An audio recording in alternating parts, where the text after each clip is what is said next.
So clearly I am in a car. I'm in my car. I was supposed to record this in one of my offices at work, and then I went in there to go record and they were all taken. And clearly I'm in the middle of moving right now, so a lot of things are just like all starting to like try to come together, but yeah, so just bear with me. I'm sorry, like next week this will not be in a car, I promise.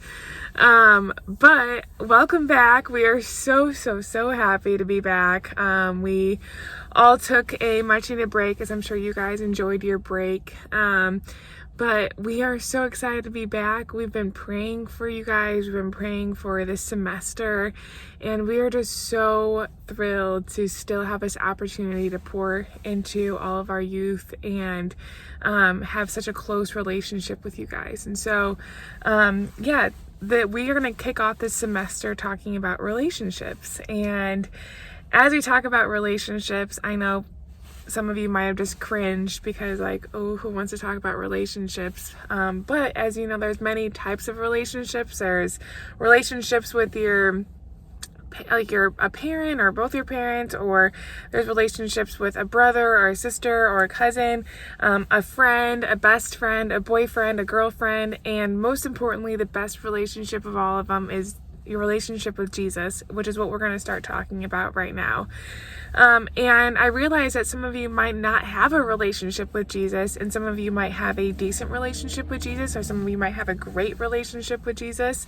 But no matter where you are in your walk right now, like you have some kind of relationship, whether or not that is a tapped into relationship or one that has been fully tapped into and is growing. But no matter where you are on your walk, we want to walk alongside you in all of these stages. So as I talked about like last semester, was my relationship didn't come later on in life with Jesus, and I was very lost before that, and I didn't know what it looked like to have a relationship with somebody that I couldn't physically see. So that was like really hard for me to maneuver that as a non-believer I've never been to church, and like that was like, you know, like when I did go to church, it was a church that, you know, I didn't really ever, you know, feel like I had that relationship. It was just kind of like a forced prayer, or I had to, you know, say this many prayers to be forgiven. And so I never knew what that looked like to just have a relationship between me and Jesus. And so I want to dive into that, and I want to dive into how Jesus views our relationship with each individual of us, and how we view our relationship with Jesus. So before I go any further, I want you to pause this video right now and talk about within your group how you view your relationship right now with Jesus. I want you to be completely honest. We don't need to hide or like say we do have a relationship and we don't. Like, this can be like completely transparent. I want you guys to all be very transparent, because if you're not, then like this wouldn't, like we don't know how to help or pray with you or pray for you and where you are with your walk right now. So be completely honest with yourself and your group. And then once you guys are done talking about that, click back on this video and we will continue. All right, so I hope that conversation went really well.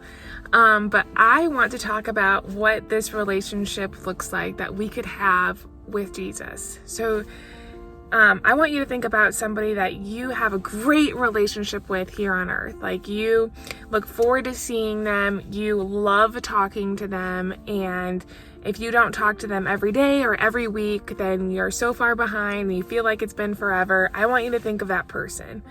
Once you think of that person, I want you to think of the excitement that you have to talk to them, and then magnify that excitement that you have by like 1,000,000. And that is the excitement that Jesus has to talk to us every single day.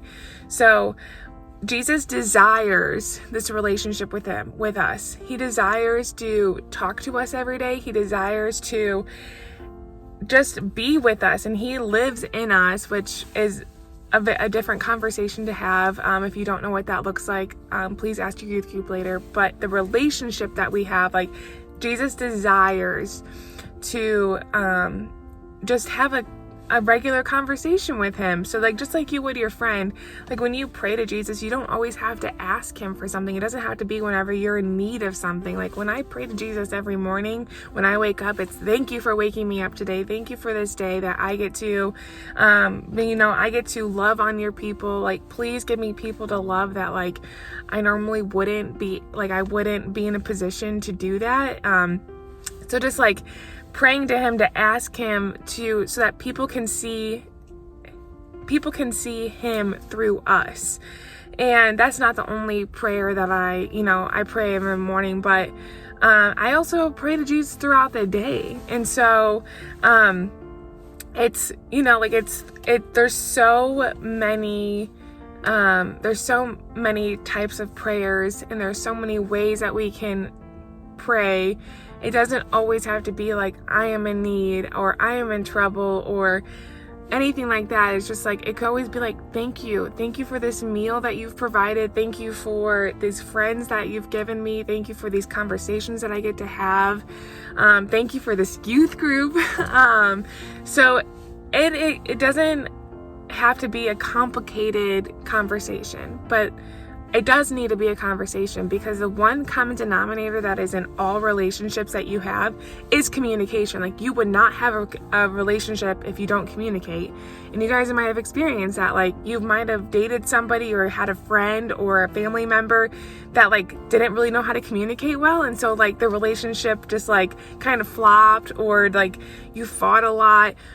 And think about it that with Jesus, like if we don't communicate with him, then we don't have that relationship. And that is where it all starts, is just simply communicating. And then it can get deeper from there. And if you don't know how to pray, that is okay. Please ask, because I'm telling you, it's not as complicated as you think it is. It is a very simple thing to do, and you can pray out loud. You can write your prayers out. You can, silently pray. It doesn't have to be this like designated time. It can be as you're walking down the hallway. It can be as you're on the school bus. Like any time you can pray. Jesus never sleeps. And so that is why, that is what the ultimate relationship should be that you have right now. If all of your relationships that you have here on earth fail, if they are all just like, they all ended one day, and the only relationship you had left was with Jesus, you should be fully satisfied. He is enough. And that is our desire for you to experience, because we have that feeling as leaders that Jesus is enough. While yes, we love so many people on this earth, but if they were to all leave us and we are all only left with our relationship with Jesus, like that is enough. As crazy as that sounds, like he is enough. Like your boyfriend or girlfriend plus your friends plus, sports and this is not fully satisfying. But all of that plus Jesus, fully satisfying. None of that and only Jesus, fully satisfying. So, obviously I've said my point that like our relationship with Jesus is the most important relationship that you could ever have. And so I want you guys to experience that excitement that we all get to have as leaders. And maybe you guys are there. I want to hear about it. We all want to hear about it. How excited you are to have this relationship with Jesus. So I want you guys to read a story in the Bible that sticks out to me all the time. It's about it's in all of the Gospels, and it's about Barabbas. If you haven't heard who Barabbas is, he was not a good person at all. And you'll read a little bit about it, but then I also want you guys to follow up with another video. And in this video, it talks about how Barabbas was viewed, and how Jesus viewed him, and how Jesus views us, and we are compared to Barabbas. And to me, like at first I was like kind of like, I don't want to be compared to that. So it's in the Gospel of Matthew, and I will put the Bible verses down below. And then read that and then click on the link to watch the next video about Barabbas, and then just have an open conversation. I have a few questions that can help you guys have that and kind of figure out where you are right now, but be completely honest. And then I also, if you guys have time, want you to burn what is getting in the way of you having a relationship with Jesus. So for me, a lot of times I sometimes put talking to my husband before talking to Jesus, and that relationship I have with Jesus comes before Tim. And so sometimes I also like put social media in front of, spending time with God. So there's a few things that I feel like is very common that gets in our way of having a relationship with Him. And for me, I feel like the most common thing is social media.